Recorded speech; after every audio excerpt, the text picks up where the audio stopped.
Sud Radio, les vraies voix qui font bouger la France. 19h-20h, les vraies voix qui font rouler la France. Bienvenue dans les vraies voix qui font rouler la France avec Philippe David. On est ensemble jusqu'à 20h. On est ravis de vous retrouver. Vous savez que Sud Radio, la radio de l'automobile et des territoires, et on est ravis en tout cas de vous accueillir tous les jeudis soirs. Et au sommaire de cette émission, une stratégie de gamme simplifiée. Le nouveau directeur général de Citroën multiplie les défis et les fonctions chez Stellantis. La marque doit retrouver une place dans le marché automobile. L'objectif, atteindre 1 million de véhicules le plus vite possible à l'échelle mondiale et une part de 5% du marché européen. La vision de Thierry Koskas qui est avec nous ce soir. Le nouveau directeur général de Citroën et directeur des ventes et du marketing de Stellantis passe par une redéfinition du positionnement et une gamme simplifiée. Il sera avec nous dans un instant. Le métier de la semaine avec Mobiliance, c'est le métier de vélociste. Le spécialiste, c'est Thomas Hérault, responsable du magasin Urban Cycle de Nantes. Et ça devrait faire râler. Les vitesses sur le périphérique va bientôt être limitée à 50 km/h. Évoqué à plusieurs reprises déjà le passage à la vitesse entre 70 et 50 km/h devait bien voir le jour selon Anne Hidalgo, la maire de Paris, mais pas avant les Jeux Olympiques. Les Parisiens et les Franciliens en colère. Yves Carra sera avec nous, porte-parole de Mobilité Club France. Et enfin, la mobilité au cœur des territoires connectés, renforcée par la loi d'orientation des mobilités. L'électrification des véhicules accélère le déploiement des bornes de recharge. Station E ou Station I, si on prononce à l'anglaise, y répond avec le déploiement de bornes de recharge électriques tout en améliorant l'accès au très haut débit mobile en Europe et propose des services de proximité pour accélérer le développement des économies locales. Alain Roland, président fondateur de Station E et président de la commission de l'IRVE, l'infrastructure de recharge des véhicules électriques de Mobiliance, sera en notre compagnie. On vous souhaite la bienvenue, c'est les vraies voix qui font rouler la France. Les vraies voix Sud Radio. Il est avec nous, Thierry Koskas. Bonsoir, merci d'être avec nous. Vous êtes donc directeur général de Citroën et directeur des ventes du marketing de Stellantis. Depuis février, donc vous êtes le nouveau patron et ce nouveau responsable monde des ventes de Stellantis. Une double casquette très intéressante puisque finalement, vous connaissez maintenant la gouvernance et le terrain et vous avez cette notion du terrain. Bah oui, à la fois en tant que patron des ventes et du marketing de Stellantis, j'ai un peu la vue globale de tout ce qui se passe dans l'entreprise, dans le monde entier, parce que c'est une entreprise qui est complètement mondiale. Et là maintenant, j'ai la chance de diriger la marque Citroën, ce qui me fait vraiment rentrer dans la réalité, on va dire, d'une marque et des ventes d'une marque. Dans une ancienne maison, vous avez fait un peu tous les métiers chez un constructeur. Est-ce que le métier est en train de se transformer ? Le métier se transforme beaucoup parce que d'abord le métier de vente, même si ça reste quelque chose avec beaucoup de rapports humains, mais il devient aussi beaucoup digital. Chez Stellantis, par exemple, on développe énormément les ventes en ligne. On va vendre cette année près de 400 000 voitures en ligne dans le monde, donc c'est en train de se transformer. Mais en même temps, on reste avec une expérience qui reste très physique. On est très attentif à notre... On peut préparer sa voiture sur Internet et finalement... Bien sûr, exactement. Et on est très attaché à notre réseau de concessionnaires parce que c'est finalement eux qui ont le contact avec le client sur le terrain, dans les villes, dans les villages, etc. Et donc c'est un mix des deux. Mais effectivement, on peut faire une partie en ligne et une partie ensuite chez son concessionnaire. Dans les années 60, Citroën, c'était le premier constructeur. Ça reste une histoire française quand même, Citroën. Alors ça reste surtout une histoire magnifique parce que c'est une marque qui a une histoire absolument incroyable, qui a toujours été avec des produits hyper innovants dont on se souvient parfaitement. On se souvient aussi beaucoup des pubs Citroën, ce qui est quand même un truc incroyable. Sur la Grande Muraille de Chine, etc. La BX Turbo Diesel 1400 km qui avait fait rire la France entière. Le sous-marin et le porte-avions. Enfin, on se souvient de trucs incroyables et donc on essaye d'ailleurs de retrouver cet esprit innovant que dans la marque Citroën. Alors aujourd'hui, la marque est un petit peu en recul, d'où certainement votre arrivée dans le groupe. L'enjeu, c'est quoi finalement ? Est-ce que c'est de rajeunir déjà ? Forcément, il va falloir retrouver cette appétence qu'on avait pour Citroën. C'est la génération, on va descendre d'un cran ? Surtout, on veut retrouver ce qui fait notre ADN, qui est une marque populaire. Et on n'a pas peur de dire que Citroën est une marque populaire. C'est une marque qui fait des produits confortables, des produits simples, des produits audacieux, et maintenant des produits verts. Mais c'est très important de retrouver ce caractère populaire et donc d'élargir notre base de clients. Mais le positionnement, donc c'est populaire. Populaire, c'est la version politiquement correcte de low cost? Pas du tout. Populaire. C'est donc pas comme le Canada Dry et l'alcool, alors. Non, quand vous dites populaire, c'est quoi populaire? Si vous prenez un chanteur populaire, c'est un chanteur que tout le monde aime.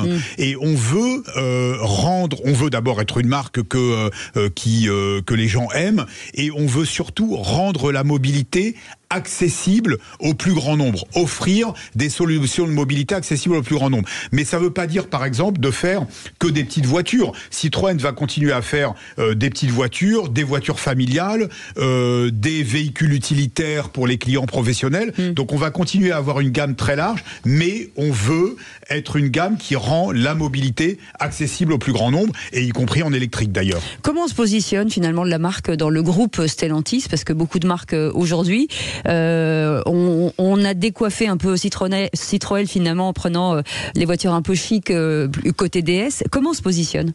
Ça date pas d'hier d'abord, parce que la marque DS a maintenant en tant que marque séparée une dizaine d'années d'existence. Nous, je dirais Citroën, on est vraiment dans le cœur du marché, ce qu'on appelle vraiment le corps mainstream. Désolé d'avoir des anglicismes, mais on est dans le cœur du marché, c'est-à-dire on veut offrir une gamme le plus large possible, des voitures citadines, des berlines, des SUV, des véhicules utilitaires, mais vraiment complètement dans le cœur du marché. Et on essaye d'ailleurs chez Stellantis de pas avoir trop de marques sur les mêmes territoires finalement, parce que on a une richesse fantastique avec 12 marques automobiles, et donc il faut que chacun arrive à trouver sa place, et je pense qu'on arrive à le faire pas mal. Et est-ce que les Chinois ont beaucoup d'avance sur nous, sur l'électrique notamment? Quand vous regardez aujourd'hui le prix d'une voiture chinoise, il est à peu près 20% moins cher qu'une voiture européenne comparable. Alors, ça mais c'est parce qu'ils ont absorbé et amorti leurs investissements depuis longtemps. Il y a plusieurs raisons, mais il y a les coûts de fabrication, la technologie, etc. Alors on est un peu en train de changer la donne avec la nouvelle IC3 qu'on a présentée le mois dernier, parce que là on va se rapprocher d'une zone de prix où on n'était pas avant. Mais il y a aujourd'hui un avantage sur le coût, principalement. Voilà. Est-ce que sur les batteries, par exemple, qui aujourd'hui sont encore chinoises avec vous, est-ce qu'à un moment donné, ça peut permuter, on peut retrouver une souveraineté de la batterie? Bien sûr, parce que vous avez vu que on a annoncé, on a même commencé une usine de batteries dans le nord de la France. Donc ça va arriver. C'est Douai, non, c'est pas. Comment? C'est où? Alors nous, c'est ACC. C'est ACC, c'est ça. Et donc on est vraiment parti sur une localisation de nos batteries, au lieu de les faire venir. Alors c'est vrai qu'aujourd'hui elles viennent de loin, mais l'idée c'est pouvoir vraiment de les fabriquer localement, à la fois en Europe et aussi aux États-Unis pour nous. Et vous avez mis le paquet sur la recyclabilité, j'ai fait un néologisme, j'espère qu'il n'est pas trop laid, des véhicules, expliquez-nous. Oui, absolument, c'est indispensable. Les véhicules d'ailleurs et les batteries, il faut absolument, on peut pas simplement dire on va avoir une politique durable si on est simplement dans la fabrication de voitures électriques. La durabilité en tant que constructeur automobile, c'est aussi de pouvoir recycler. Alors les voitures, on le fait déjà et on va pousser encore plus. L'utilisation de matériaux déjà recyclés, et puis la recyclabilité des batteries, qui est un élément très important, parce que c'est un élément fondamental de la voiture. Il faut aussi qu'elle soit entièrement recyclable. Est-ce que les clients sont très regardants, c'est-à-dire que les clients Citroën, justement sur ce côté très vert, où vont naturellement tous les constructeurs, et certains y vont plus vite que d'autres. Est-ce qu'on vous pose la question sur ces sujets-là? On voit dans toutes les enquêtes que c'est un sujet de plus en plus sensible. C'est-à-dire qu'il y a une sensibilité à ça, mais on le voit d'ailleurs pas seulement pour l'automobile, mais dans l'ensemble de nos actes d'achat.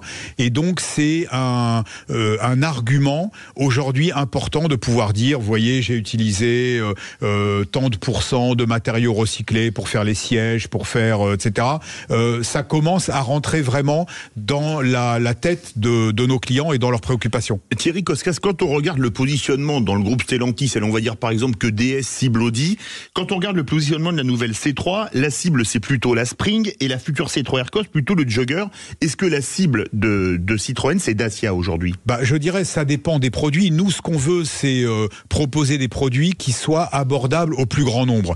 Quand vous proposez une IC3 avec 300 km d'autonomie, à 23 300 € avant les aides, on considère qu'on rend la mobilité électrique parfaitement abordable. Bon, si par la même occasion, je suis en face de produits concurrents, pourquoi pas, je veux dire, mais on a d'abord notre préoccupation, c'est d'abord de dire, vous pouvez acheter une voiture électrique, 23 300, donc si vous enlevez les 5 000 € d'aide, c'est 18 300 en France, avec une autonomie de plus de 300 km, donc vraiment un paquet qui est hyper intéressant pour le client.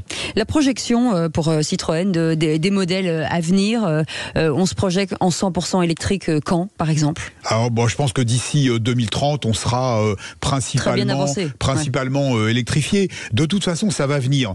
Aujourd'hui, ce qui est intéressant, c'est que vous avez des tas de gens qui n'imaginent pas passer à l'électrique parce qu'ils se disent « Oh là là, c'est cher, je vais pas pouvoir me recharger, etc. » Quand demain, on va proposer IC3, on va beaucoup insister sur le fait de dire « C'est facile à utiliser ».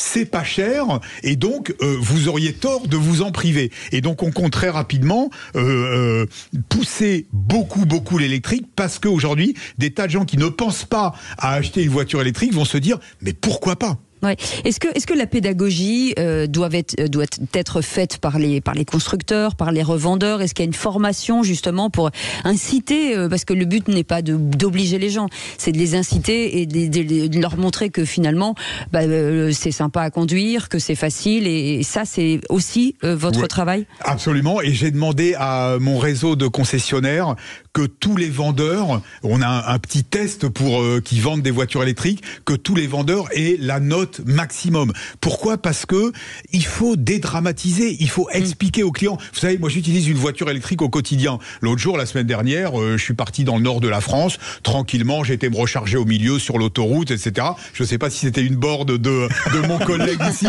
mais en tout cas, ça m'a pris. J'ai été prendre un café, je me suis arrêté un quart d'heure, et puis après je suis reparti. C'est une expérience simple, mais ça, il faut le vivre. D'autres habitudes. Comment ? Ce sont d'autres habitudes. Oui, exactement, mais il faut que les vendeurs, ils aient aussi l'habitude, qu'ils sachent comment ça marche, et après, ils sont capables de l'expliquer aux clients. Thierry Koskas, Citroën a fait des voitures mythiques, haut de gamme, la traction avant, la DS, la CX, la SM. Est-ce que le haut de gamme, c'est fini chez Citroën ? Alors, on est une marque populaire. Le haut de gamme, si vous dites des voitures très chères, c'est pas notre positionnement, ça c'est clair. Par contre, ce qui est intéressant quand vous parlez de la traction avant ou d'autres voitures ou de la DS, c'est des voitures qui étaient hyper innovantes. Et je peux vous dire que l'innovation chez Citroën, on n'a pas fini d'en entendre parler. C'est là où je voulais vous parler d'innovation. Dans les grandes innovations de Citroën, il y a eu la traction avant la guerre, il y a eu la suspension hydropneumatique. Aujourd'hui, sur la C5 Aircross, il y a les suspensions à butée hydraulique progressive. Oui. Alors, qu'est-ce que c'est, et est-ce que ça va être réservé à Citroën comme l'étaient les suspensions hydropneumatiques? On se rappelle des fameux bidons de liquide LHM pour les anciens possesseurs de Citroën. Mais ça, vous savez que c'est une... Tu nous parles d'un temps... Que les moins de... C'est ça. Mais vous savez que c'est une innovation dont on est extrêmement fier. Pourquoi ? Parce que ça participe vraiment au confort. Au lieu d'avoir aujourd'hui des butées, quand vous arrivez en limite de votre amortisseur, vous butez, et donc finalement ça fait une expérience qui n'est pas hyper agréable, vous avez... en haut et en bas, donc en compression et en détente, 2 ressorts additionnels qui permettent d'avoir une expérience de confort. On dit un tapis volant.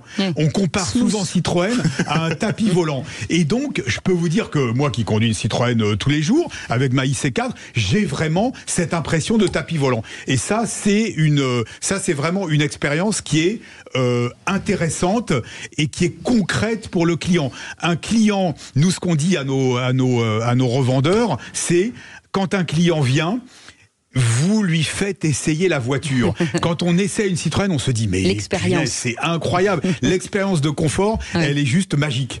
Sur la techno, parce que forcément, on est tous un peu technologie à l'intérieur. On a envie d'avoir tout à disposition. Est-ce que là aussi, il va se passer des choses chez Citroën ? Vous avez tout ce qu'il faut du point de vue technologique. Et regardez, donc, par exemple, il y a un volant, il y a des pédales, tout ça. Il y a absolument tout. Vous avez la clim automatique, la navigation, etc. Mais regardez par exemple un exemple concret qu'on a montré sur IC3 quand on l'a lancé. On a réinventé le head-up display. display. Vous savez, il y a des voitures qui ont un affichage supplémentaire au-dessus. Nous, il n'y a pas d'affichage supplémentaire au-dessus. Il y en a qu'un. Il est au-dessus du volant. Et en fait, il y a toutes les informations sur une petite lame au-dessus du volant. Donc on ne baisse plus la tête, c'est ça que vous voulez dire. Exactement. C'est super smart, c'est super simple à utiliser. Super sécure. Et exactement. Et ça, c'est vraiment une innovation dont on est fier. Thierry Koskas, on va en parler tout à l'heure. Le C5 Aircross, qui est un SUV, va être un peu persona non grata dans Paris. Ça vous inspire quoi en tant que directeur de Citroën? D'abord, je sais pas, on verra les règles telles qu'elles sont prévues. Je peux vous dire que le C5 Aircross, c'est une voiture familiale qui a tous les attributs, le confort, etc., qui est fabriquée à Rennes, et on est très fiers de l'usine. Vous savez que c'est l'une des usines qui a le meilleur niveau de qualité parmi toutes les usines de Stellantis. Et puis, on verra quelles sont les règles, mais je pense que le C5 Aircross a d'abord de beaux jours devant lui et qui sera pas persona non grata, y compris à Paris. Thierry Koskas, dernière question. Quand on voit le voiture bashing, alors quand on voit tous les efforts que font les constructeurs en général, d'innovation, de mise en route, d'électrification, est-ce que ça serait pas un peu sympa qu'on lâche du lest ? Moi, je vais vous dire, on prend jamais, on s'exprime jamais sur les positions de nos politiques parce que on a des gouvernants et on respecte absolument ce que les gouvernants ont fait. Par contre, je pense qu'avec lorsqu'on apporte une voiture comme IC3, je pense qu'on répond vraiment aux préoccupations, y compris de personnes qui sont pas des amoureux de la voiture, parce que on arrive avec un produit qui est simple, qui est propre, qui est pas cher et qui est utile pour la communauté. C'est ça qui est important. Cécile, j'ai un slogan Citroën qui m'est revenu en mémoire. Allez-y. Vous n'imaginez pas tout ce que Thierry Koskas peut faire pour vous. C'est ça. Merci, c'est gentil.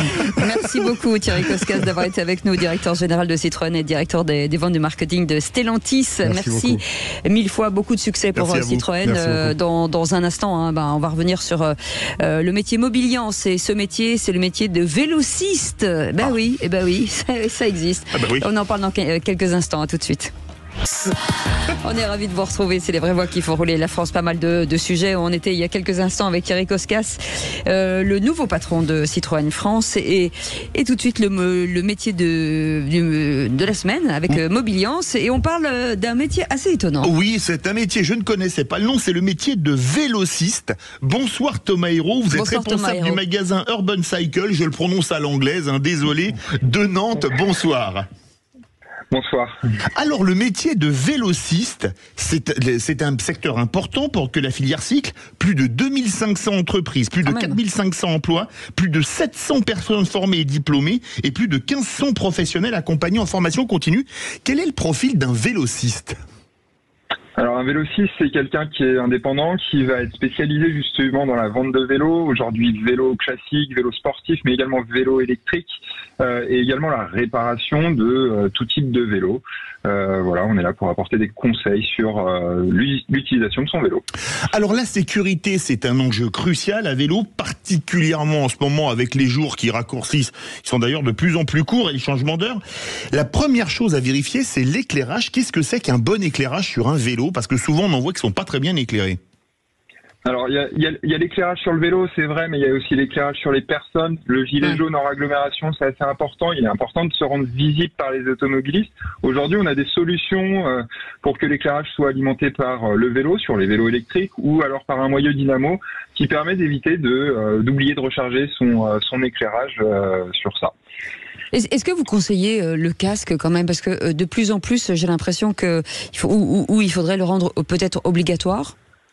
Alors aujourd'hui, le casque, c'est un grand débat. Je pense que il est important de l'utiliser. Il faut pas le forcer pour pas limiter l'usage du vélo, parce que la différence avec une voiture, c'est quand on achète une voiture, tout est inclus. La ceinture de sécurité, le toit. Sur le vélo, il faut s'équiper. Un casque, une tenue de pluie, de l'éclairage, que ça soit sur soi ou sur le vélo. Le rendre obligatoire, ça serait peut-être limiter son usage, mais il est fortement conseillé. Alors, un autre point de sécurité, c'est les freins, notamment avec les vélos électriques qui roulent quand même très vite. C'est mieux les freins. C'est mieux les freins, surtout en les descentes. Comment est-ce qu'on entretient un freinage, les freins d'un vélo, y compris les vélos électriques, qui vont quand même, on peut le dire, très vite ? Alors, c'est sûr, aujourd'hui, le freinage, c'est un point important et justement, c'est là où on vient sensibiliser nos clients parce que vous parliez du changement d'heure et de la nuit qui tombe plus vite. Il y a aussi le changement de température, le changement de temps. Il pleut aujourd'hui de plus en plus et du coup, avoir un bon système de freinage pour avoir un système d'urgence. Donc après, on va pouvoir venir conseiller les clients sur leur entretien, sur vérifier que les freins font pas trop de bruit parce que ça peut signaler une usure du frein et qu'il va falloir venir l'entretenir. Donc soit par un changement, soit par simplement un réglage pour que si la voiture pile devant nous, on va pouvoir s'arrêter correctement et éviter de foncer dedans. Une dernière question, avec l'explosion du nombre de cyclistes, notamment dans les villes, la filière a de beaux jours devant elle, Thomas Hérault?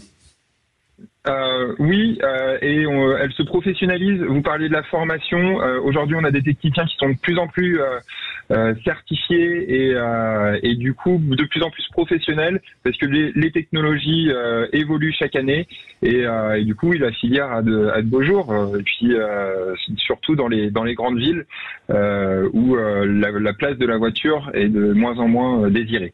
Absolument. Merci beaucoup Thomas Hérault d'avoir été avec nous, responsable du magasin Urban Cycle de Nantes. Comme ça, il l'a dit en anglais, moi je l'ai dit en français. Urban Cycle, c'est bien.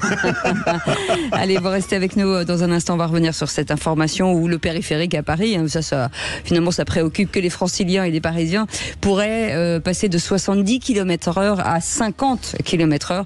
Et ben, je peux vous assurer que certains sont pas contents. Yves Cara sera avec nous dans quelques instants pour en parler. À tout de suite. Sud Radio, les vraies voix qui font bouger la France. 19h-20h, les vraies voix qui font rouler la France.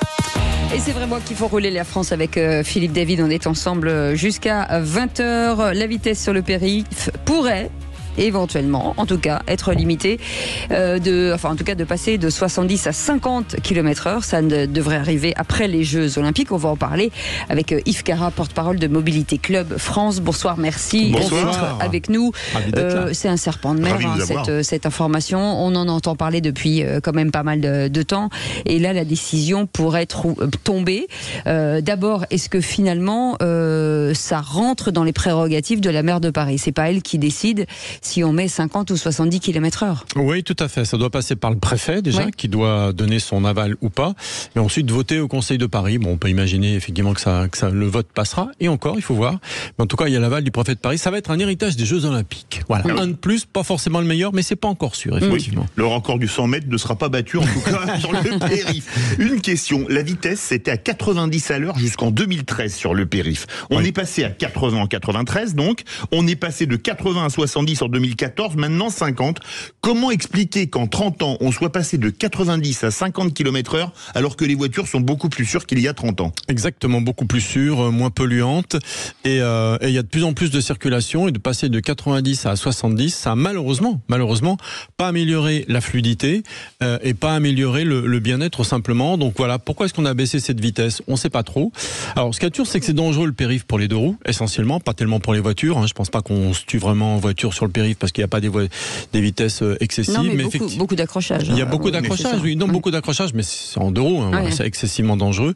Effectivement, la vitesse baisse, mais on aimerait bien rouler à 70 km/h tout le temps sur le boulevard périphérique, ce qui nous semble une vitesse correcte. Et puis ceux qui nous disent oui, mais regardez, la vitesse moyenne dans la journée, c'est 35, 40. Oui, mais parce que quand on peut rouler normalement, on est à 70. Si vous mettez un maximum de 50, ça va tomber à 30. D'ailleurs, c'est ce qu'ils veulent. D'ailleurs, un périph' à 30 km/h bientôt. En fait, nous, Mobilité Club France, comme tout le monde, on serait d'accord si, de toute évidence, ça apportait un vrai mieux, un vrai bien-être en se disant, écoutez, voilà, on va pas discuter, regardez ce qui s'est passé, on est passé de 90 à 70, c'est mieux, on aurait les chiffres. Mais on les a pas les chiffres, parce qu'il n'y a pas de mieux-être. On n'a pas cette différence justement, s'il y a moins d'accidents, moins d'accrochages, moins de pollution, en roulant moins vite? Alors, c'est sûr que depuis 90 km/h et maintenant, il y a moins de pollution, mais vous le savez, Cécile, c'est dû à quoi? C'est dû aux voitures, essentiellement, qui ont progressé, c'est dû aux pots d'échappement. Faut dire aussi que la pollution, c'est beaucoup les travaux aussi. Il faut pas oublier que les particules fines, ça vient beaucoup des travaux. Absolument. Et on sait tous les travaux qu'il y a dans Paris.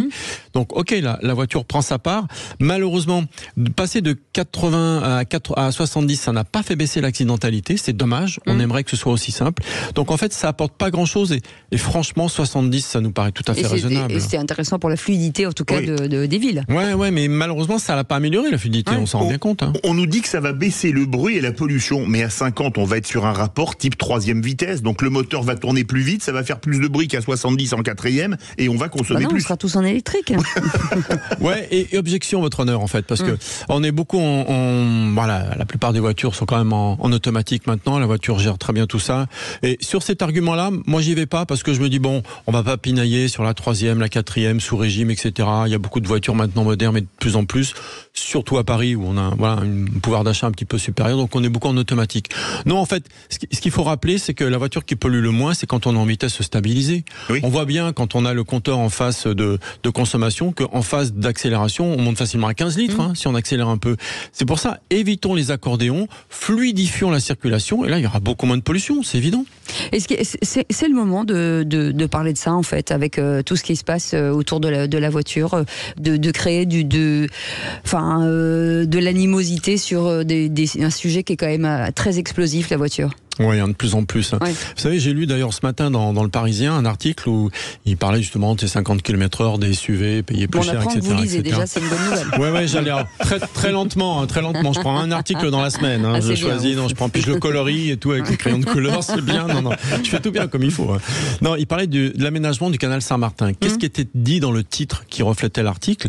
C'était que nous allons aménager le canal Saint-Martin pour les piétons, les cyclistes et chasser les voitures.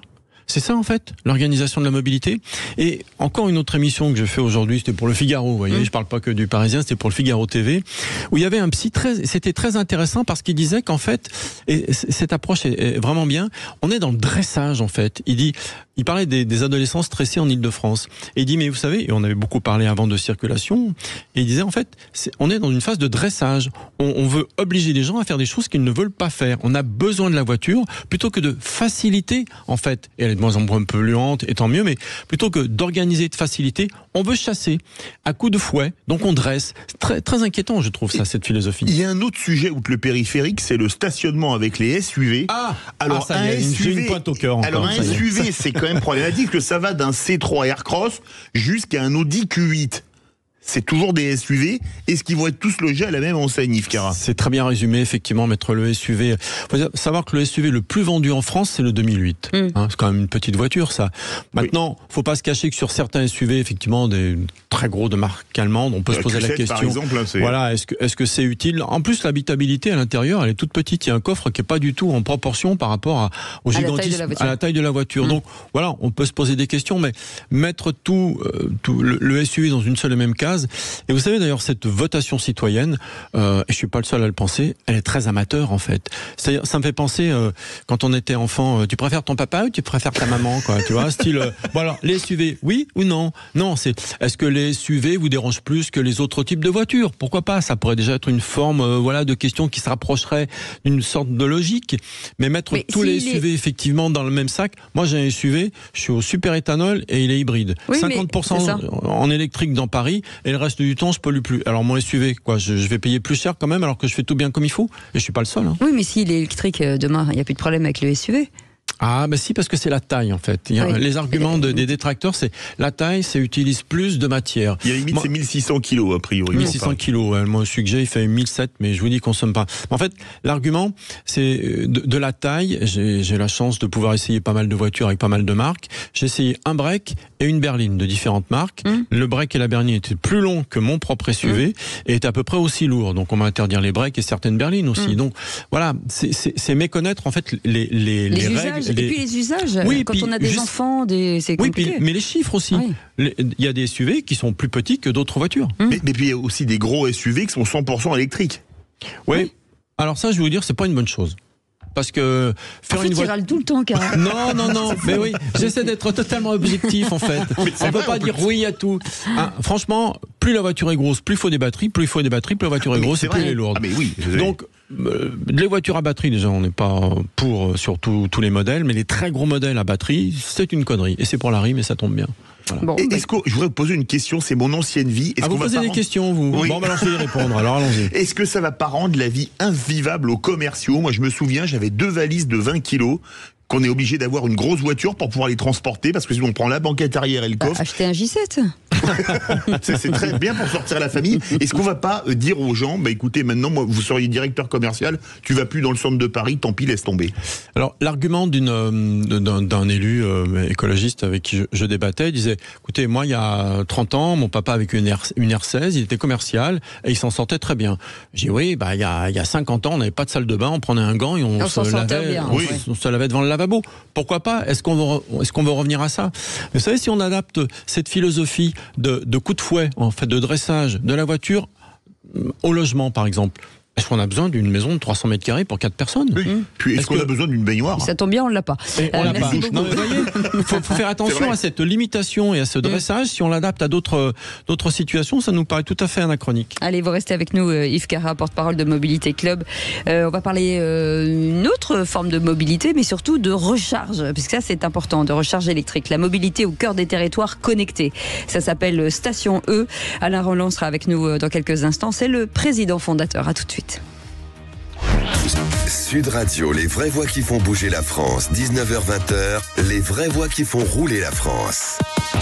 Et vous l'avez bien compris, la voiture va devenir largement électrique, mais il va falloir lui donner à manger à cette voiture. Donc on va parler d'électricité, forcément. Alain Roland est avec nous, président fondateur de Station I et président de la commission infrastructure de recharge et de véhicules électriques chez Mobiliance. Bonsoir, merci d'être avec nous. Alors vous avez fondé cette société, vous venez de la téléphonie. C'est ça, et vous passez à la recharge. Est-ce qu'on gère finalement une borne de recharge comme on peut gérer la téléphonie? On vient du monde de l'IT, comme on dit, donc de l'informatique télécommunication, et c'est vrai quand dès 2012, je m'intéressais à la première voiture électrique. Il y en avait eu d'autres avant, mais la Zoé est quand même assez emblématique. Et donc j'avais regardé un peu comment cette industrie allait évoluer. Et j'ai pris quand on fait une infrastructure, en fait, je l'ai plutôt pris d'un point de vue comme on gère l'infrastructure, et donc c'est très télécom et très informatique plus que électrique. Et donc il faut évidemment des équipements qui viennent charger des voitures, on y reviendra. Mais en approchant en fait ce système, j'ai créé un modèle économique qui partait du principe qu'il fallait que la charge soit pas chère. On en parlait tout à l'heure. Ouais. Il fallait en même temps qu'elle coûte rien à la collectivité. Donc il n'y a pas de magie. Il faut mettre d'autres services à côté. Donc on s'est dit voilà, on met des recharges électriques. On va y ajouter d'autres services qui aident la population à son quotidien. Et puis, on va pouvoir avoir des charges pas très chères qui permettront, quand il y aura des voitures à 100 € ou des voitures vraiment pas chères, eh ben, qu'on puisse à la fois basculer de l'essence vers la voiture électrique et se charger en faisant des économies. Alors, vous vous adressez à qui? Alors, Station E, c'est destiné à qui? Aux communes? Oui, alors on va dans l'espace privé, espace public, mais c'est vrai que principalement aujourd'hui, on s'adresse aux collectivités qui cherchent des solutions parce qu'il y a de plus en plus de voitures qui arrivent sur le marché, donc il faut positionner des chargeurs. Et puis on va aller à la fois dans le suburbain, mais aussi on va dans le très rural. Récemment, on a installé une station dans un petit village de 247 habitants en Seine-et-Marne. Ouais. Et pourquoi? Parce qu'on y a rajouté les casiers de pick-up, par exemple. Oui. Il y en a d'autres, mais il y a ceux-là. Et puis un opérateur de téléphonie qui a amené le haut débit parce qu'il y a une entreprise qui est pas loin. Et donc tout ça se mutualise et donc c'est un peu vertueux. Ça nous permet à la fois de verser une redevance à la ville qui, elle, paye absolument rien, nous donne simplement le droit de s'implanter, d'avoir des utilisateurs qui payent la charge, on y reviendra sur le prix, mais 36 centimes le kilowattheure pour que ce soit vraiment pas cher. C'est totalement gratuit pour les maires. Ça coûte rien. Donc, on investit tout. On a la chance d'avoir au capital notamment la Banque des Territoires et donc d'avoir aussi des partenaires qui nous suivent. Et donc on a trouvé un modèle qui permet à la fois de tout financer jusqu'à l'exploitation maintenance. Et puis d'offrir des charges. Alors on parlait d'essence tout à l'heure, un litre d'essence c'est 2 kWh pour une voiture électrique. Un kilowattheure c'est une quantité, un litre d'essence 2 kWh. Quand on vend 36 centimes le kilowattheure, c'est qu'on vend 72 centimes le litre d'essence. Quand on achète la IC3 avec 100 € à peu près par mois, eh bien, quand on passe de la voiture à essence à la voiture électrique, ça doit rien changer. Voilà. Vous êtes installable partout et sur un tout petit périmètre, c'est 6 mètres carrés, c'est ça? Alors en fait, c'est vrai que à la fois, l'espace public, il faut absolument bien le gérer. Donc moi, je propose plutôt, comme on a fait dans la ville de Meaux ou de Beauvais ou ailleurs, de mettre beaucoup de petites stations plutôt que de mettre des grands hubs. Donc on vient sur des parkings et quand il y a des parkings, il y a toujours des terre-pleins, il y a toujours ce genre de choses qui permettent de s'installer devant en fait les voitures et d'y mettre une sorte de kiosque avec un kiosque, un mât, un chargeur, plusieurs points de charge. Et puis on observe à l'utilisation ces charges et puis on augmente le nombre de points de charge avec l'augmentation du nombre de véhicules qui vient. Les freins par rapport à la voiture électrique aujourd'hui, c'est effectivement souvent la charge, d'abord la puissance. Et il faut des freins surtout. Et voilà, c'est ça, des bons freins. La charge, la puissance et surtout de se dire, est-ce que il faut des abonnements et est-ce que finalement je vais pouvoir me brancher avec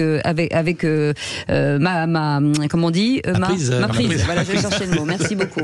C'est ça. Voilà. Donc en fait, tout à l'heure on avait Citroën qui était là. Donc nous on est le complément de la voiture. Donc il faut à la fois une expérience utilisateur très facile. Donc il y a un chargeur.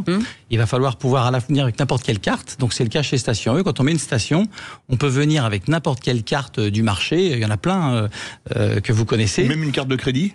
Alors oui aussi, donc on a rajouté ce qu'on appelle le TPE, donc le sans contact, pour que quand on est, on arrive d'un autre pays et on veut se charger, pour pouvoir le faire. Et puis il y a les applications mobiles qui permettent de le faire. Donc on appelle ça l'itinérance. Vous retrouvez ça en téléphonie mobile, le roaming, c'est-à-dire que vous allez dans un autre pays, vous en rendez pas compte. Donc c'est un peu ça. Donc nous on peut aller avec la carte Station E partout en Europe et on va pouvoir accueillir toutes les cartes. Et on fait des partenariats actuellement avec tous les grands réseaux que vous connaissez, sur lesquels on cherche justement à offrir le meilleur service à tout le monde. Mais avec votre carte, c'est moins cher ? Alors, l'abonnement ? Avec nos cartes sur nos stations, évidemment, c'est encore un petit peu moins cher puisqu'on a des gens, des clients fidèles, donc on leur offre évidemment des services. Et puis, quand on va avec notre carte ailleurs, on est au prix de l'opérateur sur l'autoroute. Par exemple, si vous allez chez un opérateur qui est très très bien d'ailleurs comme Ionity, eh bien, vous allez payer le prix de Ionity. Voilà. Alors, une question, si un maire qui nous écoute, il a envie d'avoir des bornes de chez vous dans sa commune, comment est-ce que ça se passe ? Alors, déjà, comme on est dans la téléphonie, il va nous téléphoner. Oui, les signaux de fumée, c'est un peu compliqué. Non, en fait, quand on est en contact, et on vient du Salon des maires, d'ailleurs, on a rencontré beaucoup de mairies. Cette vanne, hein. En fait, donc on va à la rencontre de la mairie qui nous contacte, et puis on a des outils avec cartographiques, évidemment intelligents, qui nous permettent de proposer des emplacements. On discute avec le directeur des services, le maire, et puis on leur propose de mettre, alors on met en général une station pour à peu près 4000 habitants. Donc quand il y a une ville de 20 000 habitants, on va mettre 5 stations et puis ensuite on va augmenter. Et quand on vient, on dit voilà, on aimerait se mettre là, est-ce que vous êtes d'accord déjà ? Et ensuite on va nous proposer ce qu'on appelle une AOT, c'est-à-dire une douzaine d'années de présence, sans frais absolument pour la ville, et on va payer une redevance à la ville en fonction de la quantité de charge qui va se faire sur la station. Ce qui est intéressant, c'est que vous travaillez aussi avec des opérateurs de téléphonie, en tout cas, pour permettre à certaines personnes qui n'ont pas l'accès à l'Internet de pouvoir avoir la 3G, la 4G ou la 5G. Alors, ce qui est surtout aussi important, c'est que on met des roues à un téléphone mobile, c'est une voiture électrique. Hein. C'est donc ce qui veut dire, c'est que c'est des objets en fait. Et tout à l'heure, le service qu'il va y avoir dans la voiture nécessite d'avoir du très haut débit. Et donc ces véhicules, ils sont pas à l'intérieur des maisons, ils sont dehors. Donc il faut pouvoir les adresser. Et puis aussi, il y a encore en France des tas d'endroits dans lesquels on peut venir ajouter ce service de haut débit. Pour exemple, la visioconférence, c'est quelque part un concurrent indirect de la voiture parce qu'on peut faire une visioconférence plutôt que se déplacer. Donc on ne cherche pas absolument à faire déplacer la population, on cherche à leur apporter un service qui n'y pense pas en fait. Nous on fait la promotion de la charge sans y penser. C'est quoi la charge sans y penser ? Tout le monde nous dit chez Station, moi je me charge en 1 minute. Ah oui. C'est bon, 30 secondes pour me brancher, je vais faire des cours, je vais faire du sport, je vais faire mon activité habituelle, je reviens, 30 secondes pour me débrancher, ma perception client, elle est de 1 minute. Et quand je repars, j'ai chargé 100, 200 km. Donc nous, on est pour la recharge du quotidien. L'autoroute, c'est une autre affaire. Mais donc, on va donc dans les territoires, jusqu'en les territoires très reculés. Et pourquoi on peut y aller ? C'est parce que les opérateurs, effectivement, sont intéressés pour venir dans des endroits où ils en ont besoin. Et les casiers, il y en a plein, je peux donner des marques, mais il y a les Amazon, Vinted, Pickup, Mondial Relais, etc. Toutes ces marques-là qui sont là. Voilà. En tout cas, le courant est très bien passé avec Alain Roland. Ça aurait pu être alternatif, mais c'était concurrent. Allez. On continue. Allez, on va se brancher. Insupportable. Merci beaucoup. Merci Yves Cara d'avoir été avec nous. Merci beaucoup Alain Roland, président et fondateur de Station E et président de la commission IRVE, l'infrastructure de recharge et de véhicules électriques de Mobiliance. Merci beaucoup à Jean-Marie Bordré d'avoir préparé cette émission, bien entendu. Et puis nous, on se retrouve demain à 17h. Demain à 17h, en pleine forme pour les vraies voix. Tout de suite, Sud Radio à votre service. Et ensuite, les essentiels de Sud Radio. Passez une bonne soirée. Salut, à demain.